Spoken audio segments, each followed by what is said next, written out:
Hello students, मैं अंजलि बयाल स्वागत करती हूँ आपका आईसीटी वर्चुअल क्लासरूम देहरादून से।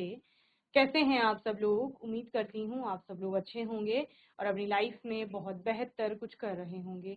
आज हम बात कर रहे हैं क्लास 9 की साइंस की और चैप्टर 3 आप लोगों का चल रहा है एटम्स एंड मॉलिक्यूल, यानी परमाणु एवं अणु के बारे में हम लोग यहाँ पर बात कर रहे हैं, जिसमें लास्ट सेशन में आपने फॉर्मूला यूनिट मास और मॉलिक्यूलर मास के बारे में यहाँ पर पढ़ा था। ठीक है ना। आज के सेशन में कुछ और आगे नए टॉपिक्स पर हम लोग बात करेंगे। एक बार फॉर्मूला यूनिट मास को दोबारा से रिवाइज करेंगे। ओके, चलिए। तो मॉलिक्यूलर मास आपने देखा था, एक मॉलिक्यूल का जो मास होता है, और फॉर्मूला यूनिट मास क्या है, वो भी केमिकल फॉर्मूले के अकॉर्डिंग जब आप मॉलिक्यूलर मास कैलकुलेट करते हैं, लेकिन वो मॉलिक्यूलर मास जब आप आयनिक कंपाउंड का ले रहे हैं तब उसको मॉलिक्यूलर मास नहीं कहा जाएगा, बल्कि क्या कहा जाएगा, फॉर्मूला यूनिट मास कहा जाएगा। ठीक है ना। तो यानी कि जो आप मॉलिक्यूलर मास कोवेलेंट कंपाउंड्स के केसेस में बोल रहे थे, यहाँ पर वो क्या हो जाएगा, फॉर्मूला यूनिट मास हो जाएगा। तो ऐसे यौगिक जिनके वियोजन पर आयन बनते हैं, तो आयन किसके वियोजन में बनते हैं, जो आयनिक कंपाउंड्स होते हैं, समझे, उनके एक अणु के द्रव्यमान को सूत्र इकाई द्रव्यमान आपका कहा जाता है। ठीक है ना। फिर the sum of the atomic masses of all the atoms in the formula unit of a compound. तो फॉर्मूला यूनिट किसका लिया जाता है, आयनिक कंपाउंड्स का लिया जाता है। The term formula unit is used for those substances which are made up of iron. Formula unit जो टर्म है वो ऐसे सब्सटेंसेस, ऐसे कंपाउंड्स के लिए यूज किया जाता है जो कि आयन से मिलकर के बने होते हैं, और आयन से मिलकर के आपके सिर्फ आयनिक कंपाउंड ही बने हुए होते हैं। जैसे NaCl एक आयनिक कंपाउंड है जिसके वियोजन पे Na पॉजिटिव और Cl नेगेटिव आपका बनता है, और यहाँ पर उसका जो, जिसको हमने पहले मॉलिक्यूलर मास कहा था, लेकिन चूंकि आयनिक कंपाउंड के केस में उसको क्या कहा जाएगा, फॉर्मूला यूनिट मास कहा जाएगा, क्योंकि वो एक आयनिक यौगिक है इसलिए। ठीक है ना। चल, तो यहाँ पर आपने कुछ कंपाउंड के फॉर्मूला यूनिट मास भी कैलकुलेट किए थे। आणविक द्रव्यमान और सूत्र इकाई द्रव्यमान क्या होता है और दोनों में अंतर क्या है, वो हम लोग देखेंगे। सूत्र द्रव्यमान और सूत्र इकाई द्रव्यमान एवं आणविक द्रव्यमान जो है आपका, उसमें अंतर।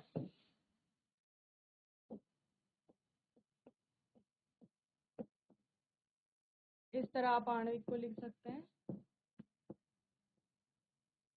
तो सूत्र द्रव्यमान एवं आणविक द्रव्यमान में केवल अंतर यही है कि यहाँ पर हम उस पदार्थ के सूत्र इकाई द्रव्यमान का उपयोग करते हैं जिसके संघटक आयन होते हैं। ठीक है ना। तो सूत्र इकाई द्रव्यमान किसके लिए यूज किया जा रहा है, जिसका कंपोजिशन जो है वो आप बोलेंगे कि जिसके अवयवी घटक या फिर जिससे मिलकर के या आयन से मिलकर के जो आपके यौगिक बने हुए हैं, उनके लिए आप सूत्र इकाई द्रव्यमान टर्म का यूज कर रहे हैं। ठीक है ना। कैलकुलेट वैसे ही करना है, कुछ अलग नहीं है। जैसे आप लोग मॉलिक्यूलर मास निकाल रहे थे वैसे ही सूत्र इकाई द्रव्यमान निकालेंगे। और यहाँ पर है क्या आपका, sum of all the atomic masses. ठीक है ना। मॉलिक्यूलर मास में भी आपने क्या निकाला, सम ही निकाला था, यहाँ पर भी आपने सम ही निकाला, यानी वहां पर भी आपने योग और जोड़ करके सारा निकाला था, यहाँ पर भी वैसे ही आपको करना है। ठीक है। चलिए इसे नोट करेंगे फिर आगे चलेंगे। चलिए, और क्या क्या डिफरेंसेस हो सकते हैं, देखो।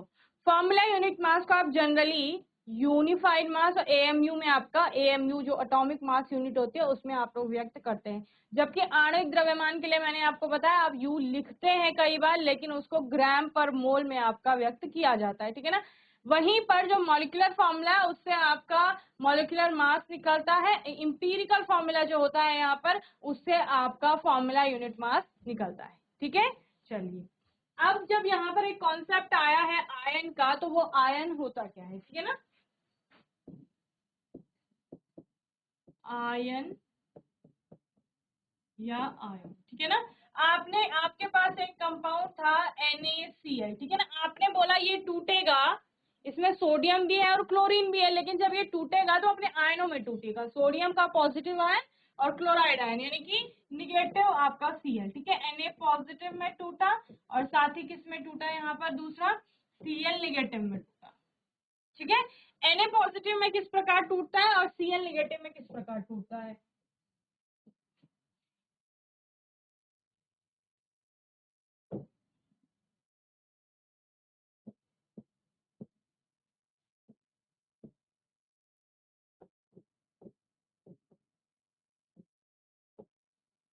चलिए, ये कैसे एक धनावेशित आयन और एक ऋणावेशित आयन यहाँ पर बन रहे हैं, ये बताइए, बोलो कैसे बने होंगे? एनीवन, किसी को पता है आयन कैसे बनता है? आयन कुछ नहीं है, एक आवेशित परमाणु है। क्या बोला मैंने? आयन एक आवेशित परमाणु होता है। परमाणु के बारे में जब हम पढ़ते हैं, परमाणु आपका होता है उदासीन। क्या बोला मैंने? ये कोई परमाणु है सपोज, और ये परमाणु क्या होता है? उदासीन होता है, यानी इस पर कोई चार्ज नहीं है, कोई आवेश नहीं है। हम बोलते हैं जितने उसमें प्रोटॉन है उतने ही इलेक्ट्रॉन होते हैं, है ना? प्रोटॉन और इलेक्ट्रॉन समान संख्या में है, क्योंकि प्रोटॉन यानी कि पॉजिटिव चार्ज और इलेक्ट्रॉन यानी कि निगेटिव चार्ज। तो पॉजिटिव और निगेटिव चार्ज जब इक्वल होंगे, मैग्नीट्यूड में, मान में समान होंगे, तो आपका ओवरऑल वो जो आपका स्फेयर है, एटॉमिक स्फेयर और एटम जिसे आप बोल रहे हैं, वो क्या हो जाएगा? न्यूट्रल हो जाएगा, यानी कि उदासीन हो जाएगा।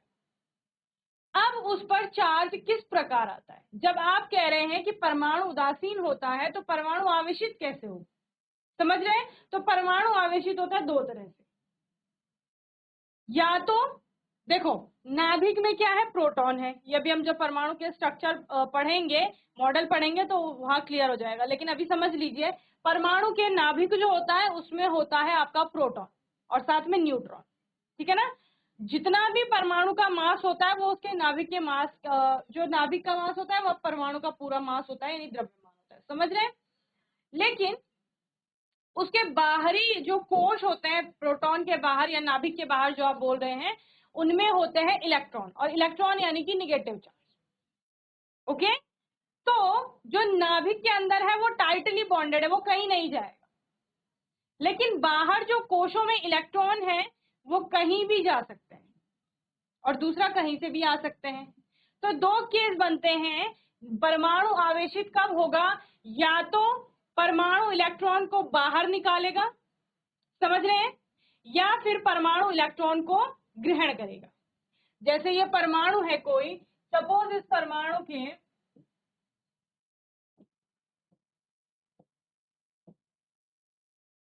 इस प्रकार की संरचना है, ठीक है? पहली कोश में इसके 2 इलेक्ट्रॉन है, दूसरी जो बाहरी कोश है उसमें भी 2 इलेक्ट्रॉन है। तो ये क्या कर सकता है? ये इन दोनों इलेक्ट्रॉनों को बाहर निकाल सकता है। तो जब ये इन दोनों इलेक्ट्रॉनों को बाहर निकालेगा, तब इस पर आ जाता है 2 पॉजिटिव। अब ये धनावेशी चार्ज क्यों हुआ? समझो, जब ये न्यूट्रल था, जब ये क्या था? न्यूट्रल था, यानी कि उदासीन था, तो इस पर पॉजिटिव पार्ट कितने थे? 4 is equal to negative part, वो भी कितने थे? 4। तो तब ये उदासीन था। अब आपने क्या? निगेटिव पार्ट यानी कि इलेक्ट्रॉन, 2 इलेक्ट्रॉन निकाल दी, तो अब इलेक्ट्रॉन कितने रहे?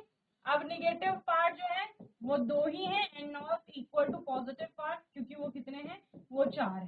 तो 2 पॉजिटिव पार्ट आपके एक्स्ट्रा हैं, तो वही 2 पॉजिटिव आपका किस पे आ गया? एटम पर आ गया, उसका आवेश बन गया। समझ रहे हैं? सेकंड केस समझिए, कोई परमाणु है, इस परमाणु की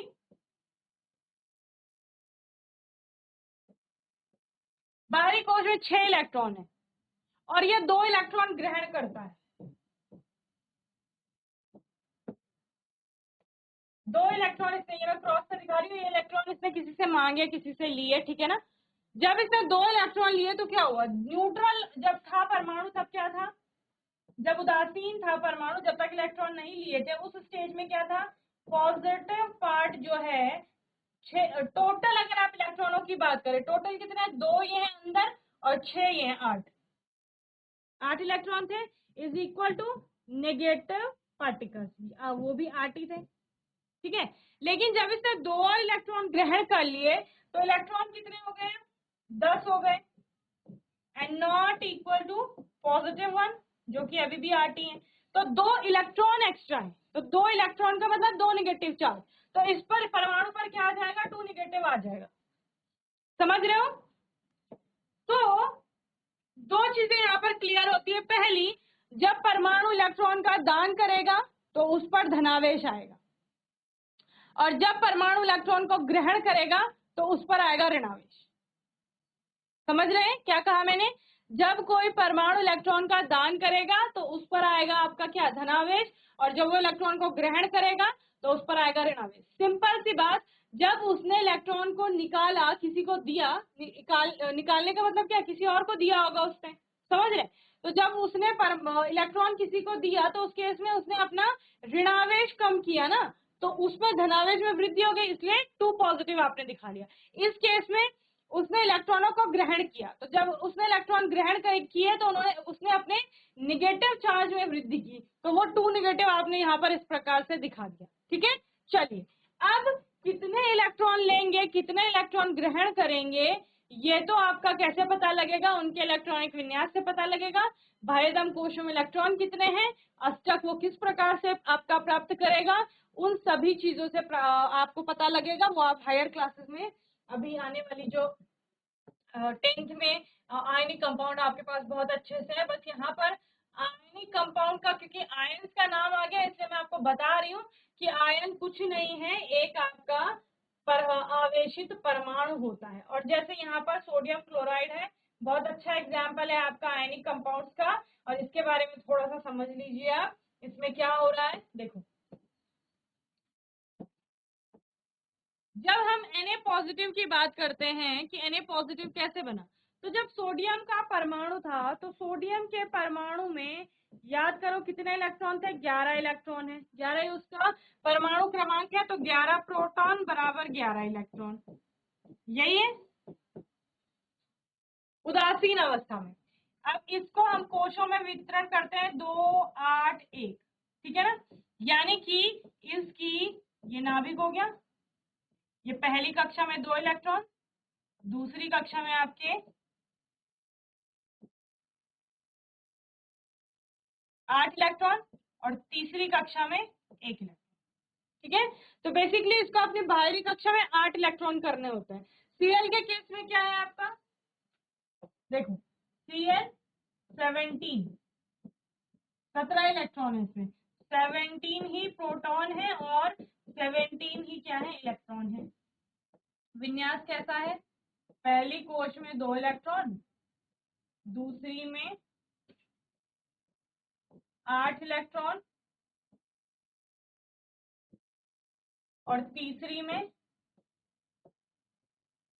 7 इलेक्ट्रॉन। ठीक है, तो विन्यास किस प्रकार का है, 2, 8, 7। तो इस 7 को इसने 8 बनाना है, और इसने भी अपनी बाह्यतम कोश में 8 करना है, सबसे बाहरी जो कोश होगी। तो ये कुछ नहीं करता, ये इस वाली कोश को समाप्त कर देता है। समाप्त कैसे करेगा, ये इलेक्ट्रॉन अपना इसको दे देगा। ठीक है, जब इसने ये इलेक्ट्रॉन इसको दिया तो इसकी संरचना किस प्रकार की हो गई,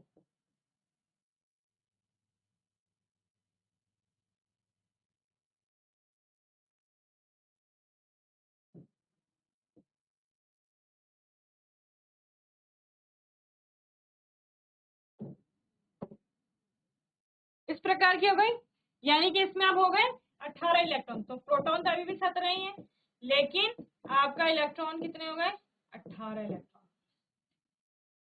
ठीक है, इस केस में क्या हुआ, इस केस में ये वाली कोष्ट समाप्त हो जाएगी, क्यों, क्योंकि उसने दान कर दिया ना इलेक्ट्रॉन का।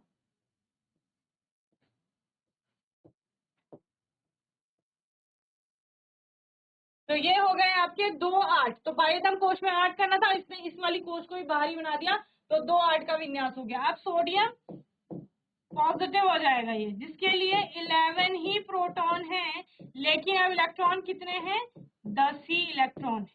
ठीक है, तो एक प्रोटॉन यानी कि एक पॉजिटिव आपका एक्स्ट्रा है, तो वो Na पॉजिटिव के रूप में दिखता है। यहाँ एक इलेक्ट्रॉन आपका एक्स्ट्रा है, तो वो किस रूप में दिखता है आपको, यहाँ पर Cl निगेटिव के रूप में दिखेगा।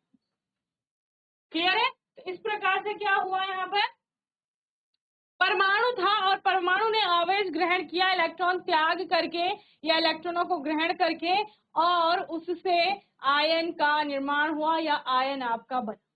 ठीक है, तो जब उन्होंने इलेक्ट्रॉनों का आदान प्रदान किया, जैसे सोडियम ने इलेक्ट्रॉन दिया, किसको दिया, क्लोरीन को दिया, तो ये जो बंध बना उनको उनके बीच, ये क्या कहलाता है आपका, आयनिक बंध कहलाता है। क्या कहलाता है, आयनिक बंध। और इस आयनिक बंध से जो निर्माण हुआ है किसका, इस NaCl का, ये आपका क्या हो जाएगा, आयनिक यौगिक हो जाएगा।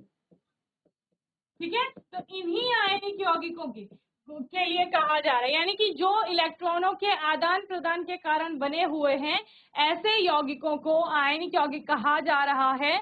और फिर क्या हो रहा है, इनके लिए हम इनके फॉर्मूले से क्या निकाल रहे हैं, फॉर्मूला यूनिट मास निकाल रहे हैं। ओके, तो आई होप आपको समझ आ गया होगा ये अच्छे से। इसको नोट कर लेंगे, फिर हम आगे चलेंगे। चलिए, तो आयनिक कंपाउंड होपफुली आपको समझ में आ गया होगा। ठीक है, तो आयन एक परमाणु या परमाणुओं का समूह होता है जिस पर कुछ आवेश जो कि धनात्मक या ऋणात्मक हो सकता है। ठीक है ना, तो धनात्मक आयन या ऋणात्मक अवश्य उपस्थित रहता है। ठीक है, धनावेशित आयन जैसे हैं सोडियम का आपका पॉजिटिव, पोटेशियम का, कैल्शियम का 2 पॉजिटिव, एल्यूमिनियम का 3 पॉजिटिव। और ऋणावेशित आयन है जैसे Cl2 negative, S2 negative, OH negative, SO4 2 negative. ठीक है, और दूसरा एक चीज थोड़ा नोट करने वाली है आपकी, जो धातुएं होती हैं जनरली वो धनात्मक धनावेशित आयन बनाती हैं, यानी उनकी जो प्रॉपर्टी होती है या उनका जो गुण होता है वो इलेक्ट्रॉनों को दान करने का होता है। ठीक है, तो धनावेशित आयन के जैसे सोडियम, पोटेशियम, कैल्शियम, एल्यूमिनियम, में सारे क्या है आपके धातुएं। ठीक है, तो आप लिखेंगे धातुएं धनावेशित आयन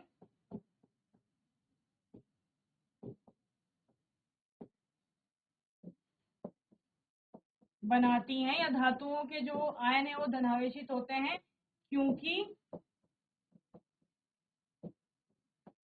इनमें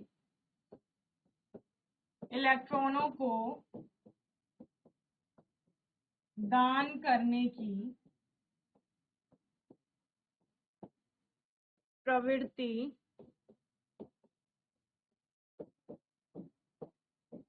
होती है। ठीक है, चलिए दूसरा लिखेंगे, सामान्य तौर पर है ये। ठीक है ना, अधातुएं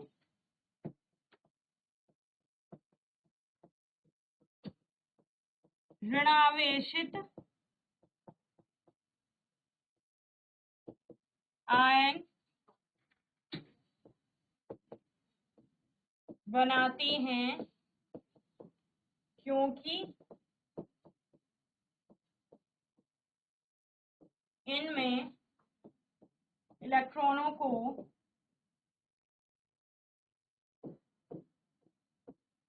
ग्रहण करने की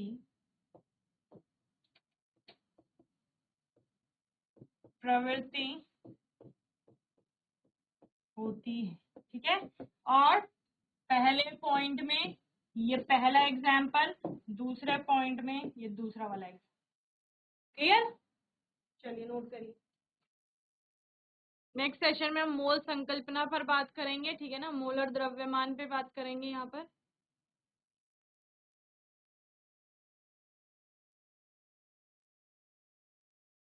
इनको आप एक बार होमवर्क में पढ़कर आएंगे।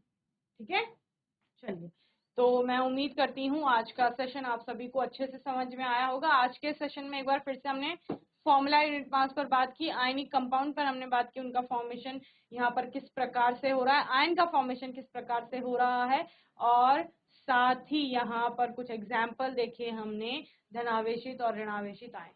ठीक है ना, इतना चैप्टर को अच्छे से रिवाइज कर लेंगे, जो होमवर्क दिया है उसको एक बार करके आएंगे, और फिर कोई डाउट होगा तो आने वाले सेशन में आप लोग पूछ लेंगे। और तब तक के लिए ICT वर्चुअल क्लासरूम से जुड़ने के लिए धन्यवाद।